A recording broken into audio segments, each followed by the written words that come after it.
പരിശുദ്ധൻ പരിശുദ്ധൻ പരിശുദ്ധൻ കർത്താവേ നീ പരിശുദ്ധൻ മിശിഹ കർത്താവേ.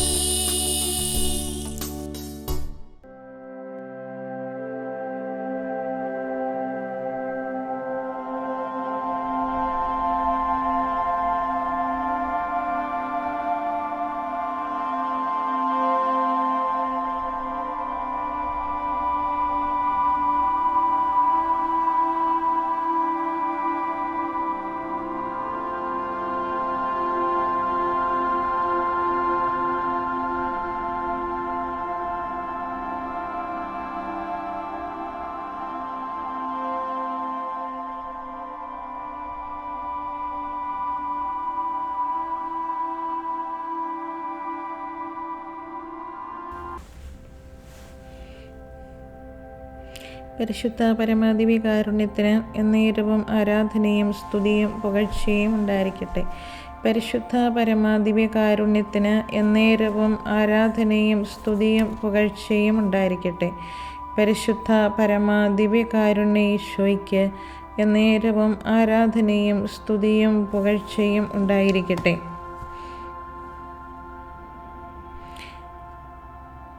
പെസഹ കടന്നു പോകലിൻ്റെ തിരുനാളാണ്. ഈജിപ്തിൻ്റെ അടിമത്വത്തിൽ നിന്നും കാനാൻ ദേശത്തിൻ്റെ സ്വാതന്ത്ര്യത്തിലേക്ക് ഇസ്രായേൽ ജനം കടന്നു പോയതിൻ്റെ ഓർമ്മ. ഈ ഓർമ്മ എന്നും നിലനിൽക്കണമെന്ന് ദൈവം അവരെ പലപ്പോഴായി ഓർമ്മിപ്പിക്കുന്നു. നിയമാവർത്തന പുസ്തകം ഇത് ആവർത്തിച്ച് ഉറപ്പിക്കുന്നുണ്ട്. അടിമത്വത്തിൻ്റെ ഭവനമായ ഈജിപ്തിൽ നിന്നും നിങ്ങളെ കൊണ്ടുവന്ന നിങ്ങളുടെ ദൈവമായ കർത്താവിനെ വിസ്മരിക്കാതിരിക്കാൻ ശ്രദ്ധിക്കുവിൻ എന്ന് നിയമാവർത്തനം 8:14 നാം വായിക്കുന്നു. ദൈവം വിസ്മയകരമായി ഇസ്രായേൽ ജനത്തെ ഈജിപ്തിൽ നിന്ന് പുറത്തു കൊണ്ടുവരുന്നതിൻ്റെ ഓർമ്മ അവരുടെ മനസ്സിൽ എന്നും പച്ചകെടാതെ നിലനിന്നിരുന്നു. അവരത് മറക്കുമ്പോഴെല്ലാം ദൈവം അവരെ അത് ഓർമ്മിപ്പിച്ചിരുന്നു. യാക്കോബിൻ്റെ ഭവനത്തോട് ഇങ്ങനെ പറയുക: ഈജിപ്തുകാരോട് ഞാൻ ചെയ്തത് എന്തെന്നും കഴുകന്മാരുടെ ചിറകുകളിൽ സംവഹിച്ച് ഞാൻ നിങ്ങളെ എങ്ങനെ എൻ്റെ അടുത്തേക്ക് കൊണ്ടുവന്നുവെന്നും നിങ്ങൾ കണ്ടു കഴിഞ്ഞു.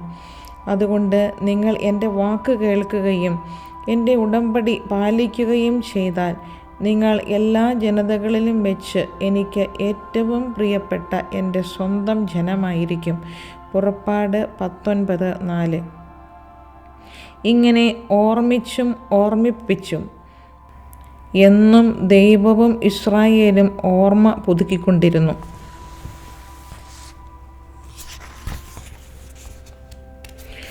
പുതിയ നിയമത്തിലെ പെസഹ രാത്രിയിൽ ദൈവം സ്വന്തം മാംസരക്തങ്ങളാണ് മനുഷ്യമക്കൾക്ക് വേണ്ടി മുറിച്ച് വിളമ്പിയത്.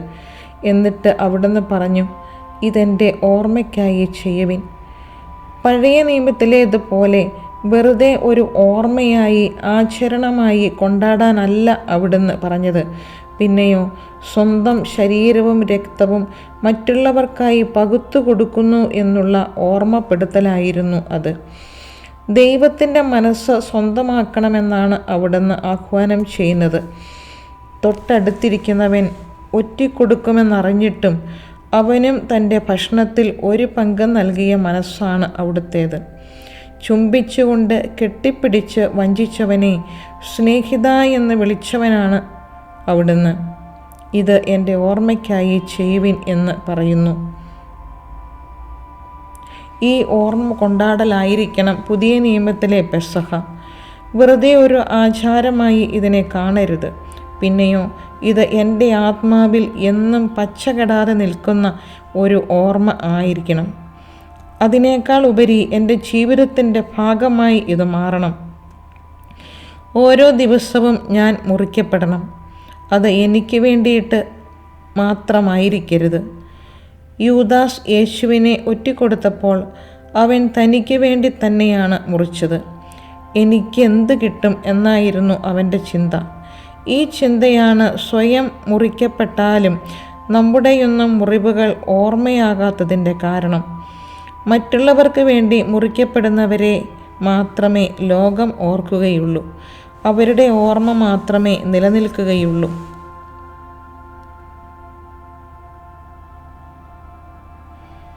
ഒരിക്കൽ സ്കൂളിൽ ഒരു അധ്യാപിക തൻ്റെ ക്ലാസ്സിലെ ഒരു കുട്ടിയുടെ അപ്പനെ വിളിച്ചു വരുത്തിയിട്ട് അയാളുടെ കുട്ടി വരച്ച ഒരു ചിത്രം കാണിച്ചു കൊടുത്തിട്ട് പറഞ്ഞു, ഇത് താങ്കളുടെ കുട്ടി വരച്ച കുടുംബ ഫോട്ടോയാണ്. അയാൾ അത് വാങ്ങി നോക്കി. അയാൾ അത്ഭുതത്തോടെ ചോദിച്ചു, ഇതിൽ എൻ്റെ ഫോട്ടോ ഇല്ലല്ലോ. ടീച്ചർ വളരെ സൗമ്യമായി പറഞ്ഞു, അതുകൊണ്ട് തന്നെയാണ് താങ്കളെ വിളിപ്പിച്ചത്. തൻ്റെ കുട്ടിയുടെ ഓർമ്മയിൽ താനില്ല. കുട്ടിക്ക് വേണ്ടി അധ്വാനിക്കുമ്പോഴും അലയുമ്പോഴും അത് തനിക്ക് വേണ്ടിയാണെന്ന് മകന് മനസ്സിലാകുന്നില്ല. അപ്പൻ്റെ സാന്നിധ്യവും സാമീപ്യവും ഉണ്ടെങ്കിലേ അവൻ്റെ മനസ്സിൽ താങ്കളുടെ ഒരു ചെറിയ ഓർമ്മ പോലും ഉണ്ടാവുകൂ. ഇന്ന് മനുഷ്യൻ സ്നേഹത്തിനും കാരുണ്യത്തിനും ദയയ്ക്കും വേണ്ടി കരയുകയാണ്. അവർക്ക് മുൻപിൽ സ്നേഹമായും ദയയായും കാരുണ്യമായും മുറിയാൻ നമുക്ക് സാധിക്കണം. സ്നേഹിതന് വേണ്ടി ജീവൻ ബലി കഴിക്കുന്നതിനേക്കാൾ വലിയ സ്നേഹമില്ല എന്ന വാക്യത്തിൻ്റെ പൊരുൾ സ്നേഹത്തിന് വേണ്ടി സ്വയം മുറിക്കപ്പെടണമെന്നല്ലേ നമ്മെ ഓർമ്മിപ്പിക്കുന്നത്. ചുംബിച്ചുകൊണ്ട് ആണ് വഞ്ചിച്ചവൻ്റെയും കാലുകൾ കഴുകേണ്ടതെന്ന് അവിടുന്ന് ഓർമ്മിപ്പിക്കുന്നു. ജീവിതത്തിൽ സംഭവിക്കുന്നതെല്ലാം ദൈവനിശ്ചയമാണെന്ന് വിശ്വസിക്കാൻ നമ്മെ പ്രേരിപ്പിക്കുന്നു. അല്ലെങ്കിൽ ഒരു ക്രൈസ്തവൻ്റെ ജീവിതം ദൈവിക പദ്ധതി അനുസരിച്ചാണ് സംഭവിക്കുന്നതെന്ന് നാം ഉറപ്പുവരുത്തണം. അതാണ് വിശ്വാസം. ഇല്ലെങ്കിൽ ക്രിസ്തുവിൻ്റെ ജീവിതം ആഴത്തിൽ വായിക്കുകയും മനസ്സിലാക്കുകയും ചെയ്യേണ്ടിയിരിക്കുന്നു. അപ്പോൾ സംഭവിക്കുന്നതെല്ലാം ദൈവിക പദ്ധതിയാണെന്ന് തിരിച്ചറിയാൻ കഴിയും. ക്രിസ്തു ചവിട്ടിയ മണ്ണും പിന്നിട്ട പാതകളും ദൈവിക പദ്ധതികൾ തന്നെയാണ്. അതെ, ദൈവിക പദ്ധതിയുടെ ഭാഗമായിട്ടാണ് ക്രിസ്തുവിൻ്റെ കുരിശിൻ മുകളിൽ എഴുതി വയ്ക്കപ്പെട്ട ശീർഷകം INRI. ഗ്രീക്കിലും ലത്തീനിലും ഹീബ്രുവിലും അത് എഴുതിയിട്ടുണ്ട്. പലരും മാറ്റാൻ പറഞ്ഞിട്ടും ഞാൻ എഴുതിയത് എഴുതി എന്നായിരുന്നു മറുപടി. തൂക്കിയ തിരുവെഴുത്ത് INRI, അതായത് യഹൂദന്മാരുടെ രാജാവായ നസ്രത്തുകാരനായ ഈശോ, അത് എന്തുകൊണ്ടും മനുഷ്യപുത്രന് യോജിച്ച ഒരു ശീർഷകമായിരുന്നു. നസ്രായനായ യേശു, യൂദന്മാരുടെ രാജാവ് എന്നിങ്ങനെ രേഖപ്പെടുത്തിയിരിക്കുന്ന കുരിശ് നമ്മൾ കാണുന്നുണ്ട്. ചരിത്രപരമായി വീക്ഷിക്കുമ്പോൾ യഹൂദരുടെ രാജാവായി വന്നവൻ്റെ അധപതനത്തെ സൂചിപ്പിക്കാനായിരിക്കാം കുരിശിൽ തറച്ചവർ ഇത്തരമൊരു കുറ്റപത്രം ശിരസ്സിന് മുകളിൽ ചാർത്തിയത്. കുരിശിൽ തൂക്കിക്കൊല്ലുന്നവരുടെ കുറ്റം കുരിശിൽ എഴുതി വയ്ക്കുന്ന ആചാരമുണ്ടായിരുന്നു. ഭയാനകമായ കുറ്റകൃത്യങ്ങൾ ചെയ്തിരുന്നവർക്കാണ് സാധാരണ ഇപ്രകാരം ആ ലേഖനങ്ങൾ എഴുതിയിരുന്നത്. അങ്ങനെയെങ്കിൽ യേശുവിൻ്റെ കുറ്റകൃത്യം എത്ര വിചിത്രം! രാജാവായതോ അതോ നസ്രായനായതോ? ഇതാണ് നമ്മൾ മുമ്പിൽ ചിന്തിച്ചത്. ഈശോ തൻ്റെ ജീവിതത്തിൽ എല്ലാം ദൈവിക പദ്ധതിയായി കണ്ടു. നമ്മുടെ ബുദ്ധിക്ക് അഗ്രാഹ്യവും ഗ്രഹിക്കാൻ കഴിയാത്തതുമായ കാര്യങ്ങൾ എന്തുകൊണ്ട് ദൈവമേ ഇങ്ങനെ എന്ന് ചോദിക്കുന്നതിന് പകരമായി ഇതിൻ്റെ പിന്നിൽ മറഞ്ഞിരിക്കുന്ന ദൈവിക കരത്തെ കാണാനായിട്ട് കഴിയുക. ചുംബിച്ചുകൊണ്ട് ഒറ്റിക്കൊടുത്ത യൂദാസിനെ സ്നേഹിത എന്ന് വിളിക്കുകയും തള്ളിപ്പറഞ്ഞവനെ ചേർത്ത് പിടിക്കുകയും ചെയ്ത ആ വലിയ രാജാവിൻ്റെ ആ വലിയ വ്യക്തിത്വത്തിൻ്റെ മുൻപിൽ നമുക്കും അടിയറ വയ്ക്കാം. കുറെ കൂടി ആഴത്തിൽ ചിന്തിച്ചാൽ ലോകം മുഴുവനും ക്രിസ്തുവിനെ രക്ഷകനായി കാണുന്നു എന്ന് നമ്മൾ ഇതിൽ മനസ്സിലാക്കുന്നു. അവൻ മരിച്ചത് എല്ലാവർക്കും വേണ്ടിയാണെന്ന് കുരിശിൽ തറച്ചവർ തന്നെ എഴുതി വയ്ക്കുകയും ചെയ്യുന്നു. എൻ്റെ രക്ഷകൻ, എൻ്റെ ദൈവം നടന്നു നീങ്ങിയ വഴി ഇത് എങ്കിൽ എനിക്കും മറ്റൊന്നും ചിന്തിക്കാനില്ല.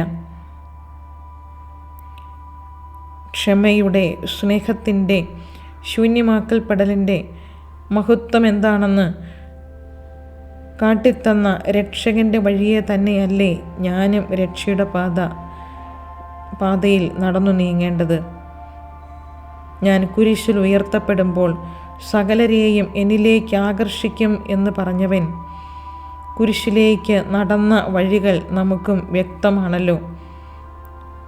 ആ വഴിയിലൂടെ നടക്കുന്നവൻ ഉയർത്തപ്പെടും. അവനെ എല്ലാവരും അത്ഭുതത്തോടെ നോക്കി നിൽക്കും. അവൻ മനുഷ്യ മനസ്സുകളിൽ, ഹൃദയങ്ങളിൽ നിത്യം വാഴും. സ്നേഹത്തിൻ്റെ, ശൂന്യമാക്കൽപ്പെടലിൻ്റെ,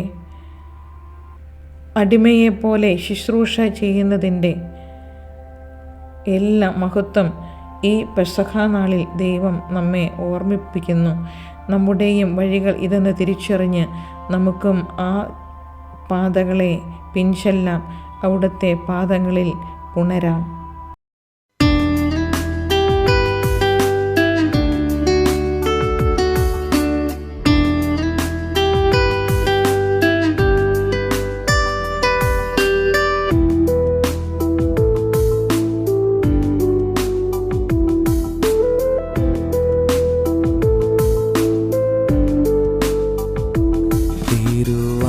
താഴമേശയിൽ നിന്നും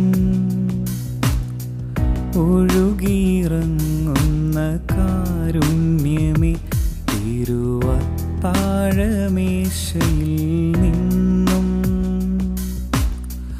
ഒഴുകിയിറങ്ങുന്ന കാരുണ്യമേ, കാൽവരി മലയുടെ വിരിമാറിൽ നിന്നും അലയടിച്ചുയരുന്ന കാരുണ്യമേ, കഴുകണമേ എന്നെ, കരുതണമേ, കരം പിടിച്ചെന്നെ നടത്തേണമേ. ഈശോ ഈശോ എൻ സ്വന്തമാകുമെൻ പൊന്നീശോ. ഈശോ ഈശോ എൻ സ്വന്തമാകുമെൻ പൊന്നീശോ.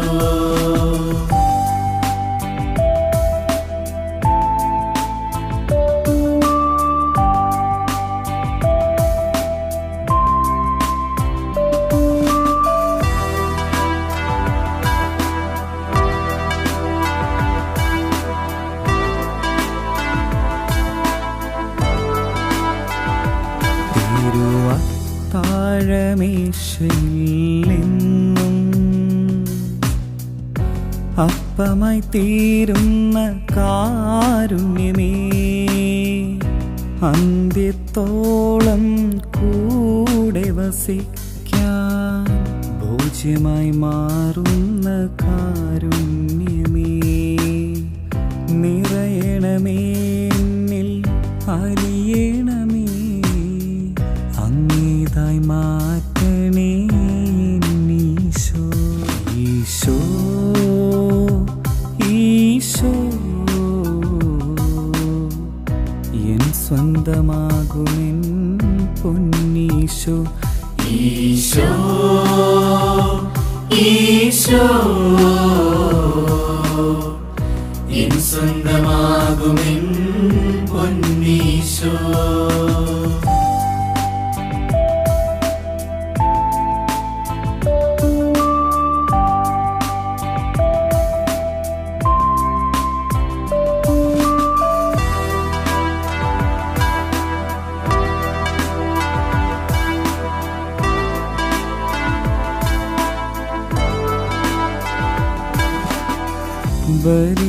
ബലിവസ്തുവോടൊപ്പം ബലിയായി തീരുവാൻ ബലമേകിടേണേ തമ്പുരാനേ.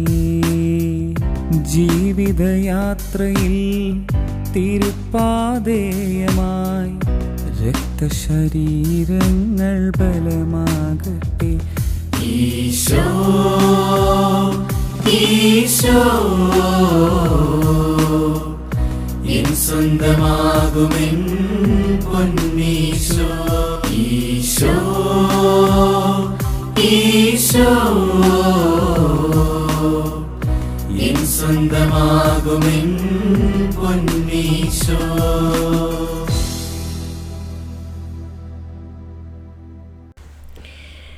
മനുഷ്യമക്കളോടുള്ള അനന്തമായ സ്നേഹത്താൽ വിശുദ്ധ കുർബാന സ്ഥാപിക്കുകയും ശിഷ്യന്മാരുടെ പാദങ്ങൾ കഴുകി ചുംബിച്ചുകൊണ്ട് മഹനീയ വിനയത്തിൻ്റെ മാതൃക നൽകുകയും ചെയ്ത മിശിഹായെ അങ്ങേ ഞങ്ങൾ സ്നേഹിക്കുന്നു.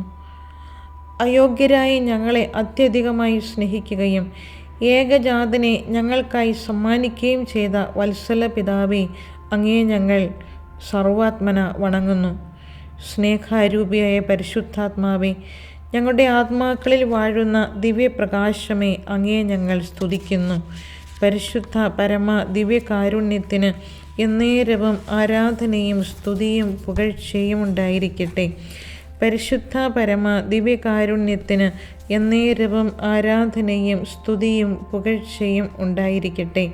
പരിശുദ്ധ പരമ ദിവ്യകാരുണ്യത്തിന് എന്നേരവും ആരാധനയും സ്തുതിയും പുകഴ്ചയും ഉണ്ടായിരിക്കട്ടെ. അവൻ ലോകത്തിലായിരുന്നു എങ്കിലും ലോകം അവനെ അറിഞ്ഞില്ല. അവൻ സ്വന്തം ജനങ്ങളുടെ അടുക്കിലേക്ക് വന്നു എങ്കിലും സ്വകീയർ അവനെ സ്വീകരിച്ചില്ല. വിശുദ്ധ യോഹന്നാൻ എഴുതിയ സുവിശേഷം 1-ാം അധ്യായം 9-10 തിരുവചനങ്ങൾ. അവൻ നമ്മോടൊപ്പമായിരിക്കാൻ നമ്മിൽ ഒരുവനായി നമ്മുടെ ഇടയിൽ വന്നു. എന്നാൽ നാം ആരും അവിടുത്തെ തിരിച്ചറിഞ്ഞില്ല. എന്നാൽ അവിടുന്നാകട്ടെ ലോകത്തിൽ തനിക്കുണ്ടായിരുന്നവരെ സ്നേഹിച്ചു, അവസാനം വരെ അവരെ സ്നേഹിച്ചു. ആ അസ്തമിക്കാത്ത സ്നേഹത്തിൻ്റെ അനശ്വര പ്രതീകമായ ദിവ്യകാരുണ്യത്തിൻ്റെ സ്മരണ നമ്മുടെ മുൻപിൽ ഉണർത്തുന്ന പുണ്യദിനം, അതാണ് പെസഹ വ്യാഴം. സ്വശരീരങ്ങളെ പകുത്തു നൽകാനും ആ പങ്കുവയ്ക്കലിൻ്റെ ശുശ്രൂഷയുടെ പ്രതീകമായി ശിഷ്യരുടെ പാദം കഴുകുവാനും ഈശോ തമ്പുരാൻ തയ്യാറായതിൻ്റെ ഹൃദയസ്പർശിയായ രംഗങ്ങൾ നാം അനുസ്മരിക്കുന്ന ദിനം. ഈശോ മറ്റുള്ളവർക്ക് വേണ്ടിയാണ് തൻ്റെ ശരീരം നുറുങ്ങപ്പെടാനായി വിട്ടുകൊടുത്തത്. പെസഹ ബലിയും ഭോജനവും അവതരിപ്പിച്ചിരിക്കുന്നത് ഈജിപ്തിലെ കടന്നുപോകലിൻ്റെ വെളിച്ചത്തിലാണ്. അടിമത്തത്തിൽ നിന്ന് സ്വാതന്ത്ര്യത്തിലേക്കുള്ള പ്രവേശനം, ഈജിപ്തിനെ നശിപ്പിക്കാൻ ആഗതനാകുന്ന സംഹാരദൂതൻ ഇസ്രായേൽ ഭവനങ്ങളെ കടന്നുപോയതിൻ്റെ ഓർമ്മ, ആ വിമോചനത്തിൻ്റെ കടന്നുപോകൽ സംഭവത്തിൻ്റെ ഓർമ്മ ആചരിക്കണമെന്ന് ദൈവം നിർദ്ദേശിക്കുന്നു. പെസഹ ആചരണം തിരഞ്ഞെടുത്ത ജനത്തിൻ്റെ തനിമയും അനന്യതയും വ്യക്തമാക്കുന്ന തിരുനാളാണ്. ദൈവത്തിൻ്റെ കുടുംബാംഗങ്ങൾ എന്ന നിലയിൽ പുളിപ്പില്ലാത്തവരായി തീർന്നുകൊണ്ട് തങ്ങളിലുള്ള തിന്മ നീക്കിക്കളഞ്ഞ് ദൈവത്തിൻ്റെ വിശുദ്ധ ജനമായി അവിടുത്തെ പാടിപ്പുകഴ്ത്തുകയും അവിടുന്നിൽ ജീവിതം ആനന്ദഘോഷമായി പകർത്തുകയും ചെയ്യാനുള്ള അനുഗ്രഹം നമുക്കും യാചിക്കാം. തങ്ങളിലുള്ള വിവിധതരം അടിമത്തങ്ങളുടെ അംശങ്ങളെ ഇല്ലായ്മ ചെയ്യുവാൻ സംഹാരദൂതനോടർത്ഥിക്കാം. തങ്ങൾ സ്വയമായി ഗതിയില്ലാത്തവരും ദൈവത്തിൽ ഗതി കണ്ടെത്തുന്നവരുമായി തീരുവാൻ കേണപേക്ഷിക്കാം. പുറപ്പാട് തലമുറയെപ്പോലെ യഹോവയുടെ രക്ഷാതനയരാകുവാൻ യാചിക്കാം. ദൈവവും ഇസ്രായേൽ ജനങ്ങളും തമ്മിലുള്ള ആഴമായ വ്യക്തിബന്ധം സങ്കീർത്തനങ്ങളിൽ നിഴലിച്ചു കാണാം. ദൈവത്തെ സ്തുതിക്കുവാനും ദൈവം നൽകിയ മഹത്തായ അനുഗ്രഹങ്ങൾക്കായി നന്ദി പറയുവാനും അവർ ശ്രമിച്ചു. ഇസ്രായേൽ ജനതയുടെ ചരിത്രത്തിൽ ദൈവം അത്ഭുതകരമായി ഇടപെട്ടത് അവർ ഏറ്റുപറയുന്നു. നമ്മുടെ ജീവിതത്തിൽ അവിടുന്ന് ചെയ്ത മഹാകാര്യങ്ങൾ അനുസ്മരിച്ചുകൊണ്ട് നമുക്കും ഈ ദിവ്യകാരുണ്യ സന്നിധിയിൽ ആയിരിക്കാം.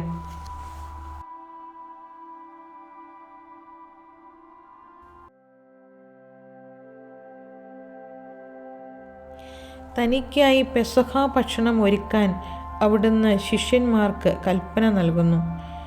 ഈജിപ്തിലെ അടിമത്തത്തിൽ നിന്ന് വിടുതൽ നൽകിയ രാത്രിയിൽ ദൈവത്തിൻ്റെ കടന്നുപോകലിൻ്റെ പെസഹായാചരണം എന്നതിൽ കവിഞ്ഞൊന്നും അവർ അതേക്കുറിച്ച് ചിന്തിച്ചിട്ടുണ്ടാവില്ല. പഴയ പെസഹ പുതിയ പെസഹായ്ക്ക് വഴിമാറുമെന്ന് അവർ കരുതിയുമില്ല. പുളിക്കാത്ത അപ്പത്തിൻ്റെ തിരുനാൾ ദൈവപുത്രൻ്റെ കീറിമുറിക്കപ്പെടലിൻ്റെ ഓർമ്മ പുതുക്കലായി മാറും എന്ന് അവർ മനസ്സിലാക്കിയില്ല. എന്നാൽ മനുഷ്യമക്കളോടുകൂടി വസിക്കുന്നതാകുന്നു എൻ്റെ ആനന്ദമെന്ന് അരുൾ ചെയ്ത അവിടുന്ന് അവരോട് പറഞ്ഞു, ഞാൻ പീഡ സഹിക്കും മുൻപ് ഈ പെസഹ നിങ്ങളോടൊപ്പം ഭക്ഷിക്കാൻ അതിയായി ആഗ്രഹിച്ചു. തൻ്റെ ഏറ്റവും വലിയ ആഗ്രഹം പ്രകടിപ്പിക്കുന്നു അവിടുന്ന്. തന്നെ സമ്പൂർണമായി സഹോദരങ്ങൾക്കായി കൊടുത്തുകൊണ്ടുള്ള സേവനത്തിൻ്റെ സന്ദേശം, താൻ സ്നേഹിക്കുന്നവർ അവരോടൊപ്പം സദാസമയവും സഹവസിക്കുവാനുള്ള സ്നേഹത്തിൻ്റെ ഉദാത്തമായ ആഗ്രഹം. ഭക്ഷണവേളയിൽ അപ്പമെടുത്ത് ആശീർവദിച്ച് മുറിച്ച് അവർക്ക് നൽകുമ്പോൾ അവിടുന്ന് അരുളി ചെയ്തു, ഇതെൻ്റെ ശരീരമാകുന്നു, എടുത്ത് ഭക്ഷിക്കുവിൻ എന്ന്. പാനപാത്രം എടുത്ത് കൃതജ്ഞതാ സ്തോത്രം ചെയ്ത് അവർക്ക് നൽകിക്കൊണ്ട് അരുളി ചെയ്തു, ഇതിൽ നിന്ന് നിങ്ങൾ കുടിക്കുവിൻ. ഇത് പാപമോചനത്തിനായി അനേകർക്ക് വേണ്ടി ചിന്തപ്പെടുന്ന പുതിയ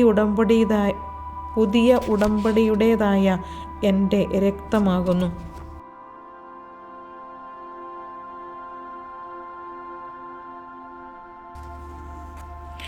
ഈശോ ബലി ചെയ്യപ്പെടുന്ന പെസഹ കുഞ്ഞാടാണെന്ന് വ്യക്തമാക്കപ്പെടുകയാണിവിടെ. സ്വന്തം രക്തമാണ് അവിടുന്ന് കുരിശിൽ ഒഴിക്കുക. അതിൻ്റെ മുൻ പ്രതീകമായി ചുവന്ന വീഞ്ഞ് പുതിയ ഉടമ്പടി സമൂഹത്തെ പ്രതിനിധീകരിക്കുന്നു. ഇവിടെ ബലിയാകുന്ന തൻ്റെ ശരീരമാണ് ഈ ഭോജനമായി നൽകുക. അതുവഴി തിരുസാന്നിധ്യത്തിൽ ജീവിക്കുവാനുള്ള വരവും അവിടുന്ന് നൽകുന്നു. അവിടുത്തെ സഹനത്തിൻ്റെ തീവ്രത നൂറ്റാണ്ടുകൾക്ക് മുൻപ് ഏശയ്യാ പ്രവാചകൻ പ്രവചിച്ചു. ഏശയ്യാ 53-ാം അധ്യായത്തിൽ ഇത് നമുക്ക് കാണാൻ കഴിയും. അവനെ കണ്ടവർ അമ്പരന്ന് പോയി. മനുഷ്യനെന്ന് തോന്നാത്ത വിധം അവൻ വിരൂപനായിരിക്കുന്നു. അവൻ്റെ രൂപം മനുഷ്യൻ്റേതല്ല. ഇങ്ങനെ പോകുന്നു ആ വിവരണം. ചുരുക്കത്തിൽ പെസഹ വിമോചിക്കുന്ന, രക്ഷപ്പെടുത്തുന്ന, വേർതിരിക്കുന്ന, മാറ്റി നിർത്തുന്ന, പ്രസാദമേകുന്ന കടന്നുപോകലിൻ്റെ പ്രതീകമാണ്. ഈശോയാണ് സ്വർഗരാജ്യത്തിലേക്കുള്ള കടന്നുപോകലിന് ശക്തിയും പ്രാപ്തിയും നൽകുന്ന പെസഹ കുഞ്ഞാട്. പാപത്തിൻ്റെ അടിമത്തത്തിൽ നിന്ന്, തിന്മയുടെ ഈജിപ്തുകളിൽ നിന്ന് മോചിതരാകാൻ ബലി ചെയ്യപ്പെട്ട കുഞ്ഞാടിൻ്റെ രക്തത്താൽ മുദ്രിതരാകാം. തിരുരക്തം പാനം ചെയ്യണം, തിരുശരീരം ഭക്ഷിക്കണം. അപ്പോൾ അവർക്ക് ജെറൂസലത്തേക്ക് കടന്ന് പോകുന്ന സഹനദാസനെ അനുധാവനം ചെയ്യാൻ കഴിയും. സഹനങ്ങൾ രക്ഷാകരമാക്കാനാവും. മഹത്വത്തിലേക്കും പിതാവിൻ്റെ രാജ്യത്തിലേക്കുമുള്ള വഴിത്താരയാക്കി പകർത്താൻ പ്രാപ്തി ലഭിക്കും. പെസഹ ഭോജനം വഴി ഈശോ പുളിപ്പില്ലാത്തവരുടെ, അതായത് കളങ്കമേശാത്തവരുടെ കൂട്ടായ്മയ്ക്ക് രൂപം നൽകി. ദൈവമായിരിക്കെ ദൈവവുമായുള്ള സമാനത നിലനിർത്തേണ്ടത് ഒരു കാര്യമായി പരിഗണിക്കാതെ ആ വലിയ സ്നേഹം, ആ സ്നേഹമൂർത്തിയുടെ വലിയ സ്നേഹത്തിന് ഹൃദയത്തിൻ്റെ ഭാഷയിൽ നമുക്ക് ആരാധനയർപ്പിക്കാം.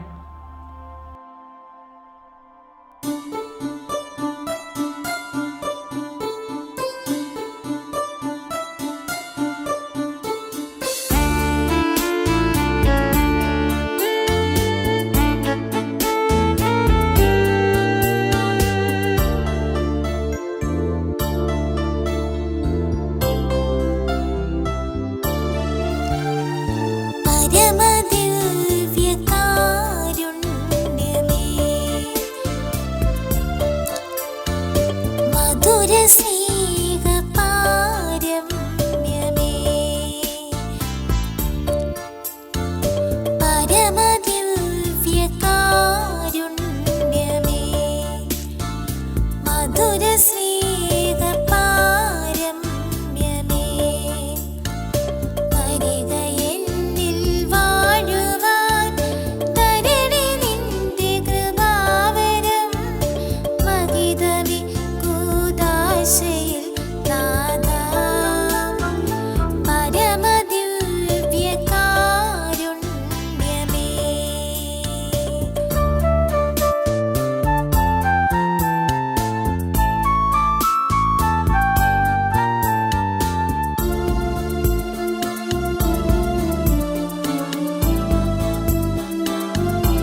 ദൈവം മനുഷ്യന് കയ്യിലെടുക്കാവുന്ന അപ്പമായി മാറുന്നു.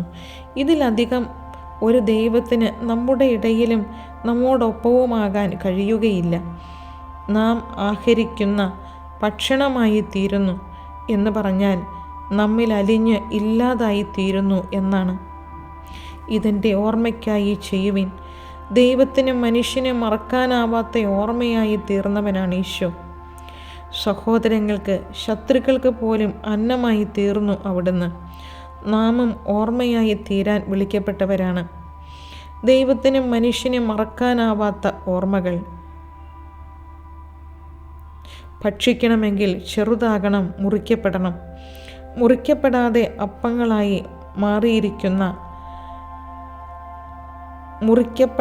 അപ്പങ്ങളായി മാറിയിരിക്കുന്നു നമ്മിൽ പലരും. സ്നേഹിതന് വേണ്ടി ജീവനർപ്പിക്കുന്നതിനേക്കാൾ വലിയ സ്നേഹമില്ലെന്ന് പറയുകയും ആ സ്നേഹം സ്വജീവിതത്തിലൂടെ പ്രവൃത്തിപഥത്തിൽ കൊണ്ടുവരികയും ചെയ്ത ഈശോനാഥൻ പറയുന്നു, സ്നേഹിക്കുക എന്നാൽ വെറുതെ ഇഷ്ടപ്പെടലല്ല, നഷ്ടപ്പെടലാണ് എന്ന്. സ്വയം നഷ്ടപ്പെടുത്താതെ, സ്വാർത്ഥ ചിന്തകൾ വെടിയാതെ ആർക്കും ആരെയും ആത്മാർത്ഥമായി സ്നേഹിക്കാനാവില്ല. ഇതെൻ്റെ ശരീരമാകുന്നു, ഇതെൻ്റെ രക്തമാകുന്നു, എടുത്തുകൊള്ളുക എന്ന് പറഞ്ഞപ്പോൾ ഞാൻ സ്വയം നഷ്ടമാക്കിക്കൊണ്ട് നിങ്ങളെ സ്നേഹിക്കാൻ തയ്യാറാണ് എന്നാണ് അവിടുന്ന് പറഞ്ഞത്. നമുക്ക് നിത്യജീവൻ ഉണ്ടാകുവാൻ താനൊരു സ്നേഹബലിയായി തീർന്നിരിക്കുന്നു എന്ന് ഈശോ ചോദിക്കുന്നു. ഇത് നിങ്ങൾക്ക് മനസ്സിലായോ? ഇതിന് മനസ്സിലായെങ്കിൽ യേശുവിൻ്റെ ഈ സ്നേഹബലിയിൽ നിന്നും പ്രചോദനവും കരുത്തും സ്വീകരിച്ച് കുടുംബത്തിനും കുടുംബാംഗങ്ങൾക്കും വേണ്ടി ആരോഗ്യവും ആയുസ്സും വ്യയം ചെയ്യാൻ, യേശുവിനെ പോലെ ശരീരം മുറിക്കാൻ, രക്തം ചിന്താൻ തയ്യാറാകും. ഇത് നമുക്ക് മനസ്സിലായോ? അന്ത്യത്താഴവേളയിൽ യേശു നൽകിയ മാതൃക പങ്കുവയ്ക്കലിൻ്റെ ജീവിതശൈലിയാണ്. എല്ലാം സ്വന്തമാക്കുവാനും സ്വരുക്കൂട്ടുവാനും ഉപയോഗിക്കുവാനും വെമ്പൽ കൊള്ളുന്ന നമ്മുടെ മധ്യേ ഉള്ളതും നൽകിക്കൊണ്ട് യേശു വന്ന് നിൽക്കുന്നു. നൽകുമ്പോഴാണ് നാം ധന്യരാകുന്നതെന്ന് പഠിപ്പിക്കുന്ന യേശു ഇല്ലായ്മയുടെ ദുഃഖമനുഭവിക്കുന്നവരിലേക്ക് ഇറങ്ങിച്ചെല്ലാൻ നമ്മെ പ്രേരിപ്പിക്കുകയാണ്. ദിവ്യകാരുണ്യം സ്വീകരിക്കുന്ന നമുക്കോരോരുത്തർക്കും ദൈവത്തിൻ്റെ കാരുണ്യമായി നമ്മുടെ കുടുംബങ്ങളിലും സമൂഹങ്ങളിലും കുടുംബ കൂട്ടായ്മയിലും നമ്മുടെ സമൂഹ ജീവിതത്തിലുമൊക്കെ അവതരിക്കാൻ കഴിയണം. നവ്യമാമൊരു കൽപ്പന ഞാൻ നിങ്ങൾക്കിന്നിതാ നൽകുന്നു, തമ്മിൽ തമ്മിൽ സ്നേഹിപ്പിൻ, നിങ്ങളെ ഞാനെന്ന പോൽ.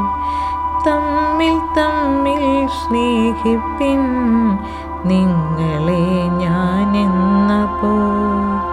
നവ്യമാമൊരു കൽപ്പന ഞാൻ നിങ്ങൾക്കിന്നിതാ നൽകുന്നു, തമ്മിൽ തമ്മിൽ സ്നേഹിപ്പിൻ, നിങ്ങളെ ഞാനെന്ന പോൽ. തമ്മിൽ തമ്മിൽ സ്നേഹിപ്പിൻ, നിങ്ങളെ ഞാനെന്ന പോൽ.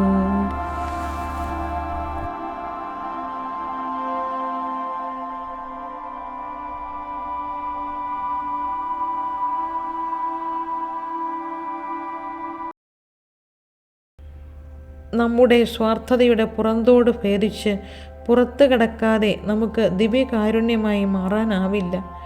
ദൂരത്തും സമീപത്തുമുള്ള സഹോദരങ്ങളുടെ വേദനകളിൽ ആശ്വാസമാകാതെ നാം നമ്മുടെ കൊച്ചു കൊച്ചു ദുഃഖങ്ങളിൽ വ്യസനിച്ചിരിക്കുന്നുവെങ്കിൽ മുറിവേറ്റ സൗഖ്യദായകനെ, ആണിപ്പാടുകൾ അണിഞ്ഞ രക്ഷകനെ അനുകരിക്കാനാവുകയില്ല. ദിവ്യകാരുണ്യത്തിൻ്റെ ഓർമ്മ ജീവിക്കുവാനും കഴിയുകയില്ല. അനുദിന ജീവിതത്തിൻ്റെ വിരുന്നുശാലകളിൽ നിന്നും കുടിയൊഴിപ്പിച്ചവരെ കൂടെയിരുത്തുമ്പോൾ, നമുക്കുള്ളവ അവരുമായി പങ്കുവയ്ക്കുമ്പോൾ മാത്രമേ യേശു നൽകിയ മാതൃകയുടെ അർത്ഥം നമുക്ക് മനസ്സിലായി എന്ന് പറയാൻ കഴിയുകയുള്ളൂ. ഈ നഷ്ടപ്പെടുത്തുന്ന സ്നേഹം ഈ പങ്കുവയ്ക്കലിൻ്റെ ജീവിതശൈലി സ്വന്തമാക്കണമെങ്കിൽ വിനീതമായ ശുശ്രൂഷയുടെ ജീവിതം വേണമെന്ന് പഠിപ്പിക്കാനാണ് അവിടുന്ന് തൻ്റെ ശിഷ്യന്മാരുടെ പാദങ്ങൾ കഴുകിയത്. തന്നെ ഒറ്റിക്കൊടുക്കാനുള്ള പണവും പോക്കറ്റിലിട്ട് വന്നവൻ്റെയും തൻ്റെ വലതുഭാഗത്തും ഇടതുഭാഗത്തും ഇരുന്ന് അധികാരത്തിൻ്റെ ചെങ്കോൽ പിടിക്കാൻ ആഗ്രഹിച്ചവരുടെയും കാൽപാദങ്ങളെ അവിടുന്ന് കഴുകി ചുംബിച്ചു. തന്നെ ദ്രോഹിക്കാനിരിക്കുന്നവർക്കും തള്ളിപ്പറയാനിരിക്കുന്നവർക്കും പാദസേവ ചെയ്യുന്ന ഈശോ വിനീതമായ സേവനത്തിൻ്റെ, ക്ഷമിക്കുന്ന സ്നേഹത്തിൻ്റെ ജീവിതമാണ് ദിവ്യകാരുണ്യത്തിൻ്റെ അർത്ഥമെന്ന് നമ്മെ പഠിപ്പിക്കുന്നു.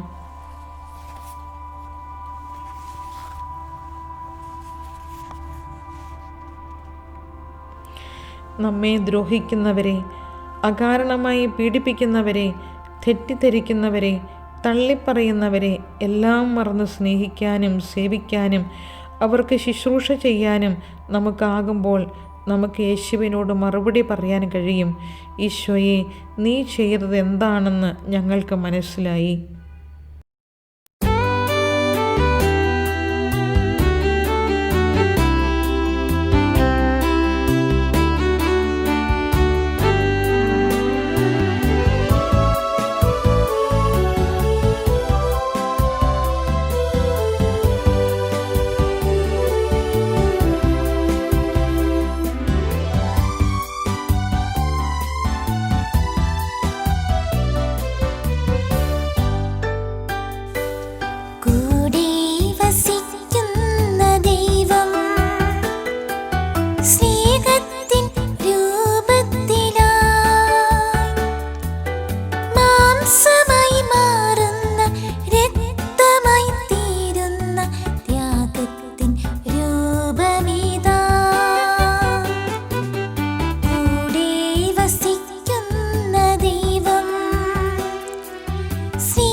ആശ്വാസദായകൻ പ്രിയനേശുവേ, മർത്യരാം ഞങ്ങൾ തൻ ആരാധന.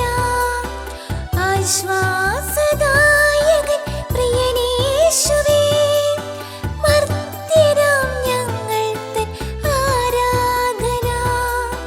മർത്യരാം ഞങ്ങൾ തൻ ആരാധന. കൈകൾ കൂപ്പാം, ഹൃദയങ്ങൾ ചേർക്കാം, ഈശോയെ ആരാധിക്കാം. നിത്യവിശുദ്ധമേ, സ്നേഹത്തിൻ ഭാവമേ, എന്നെന്നും ആരാധിക്കാം. കൈകൾ കൂപ്പാം, ഹൃദയങ്ങൾ ചേർക്കാം, ഈശോയെ ആരാധിക്കാം. നിത്യവിശുദ്ധമേ, സ്നേഹത്തിൻ ഭാവമേ, എന്നെന്നും ആരാധിക്കാം.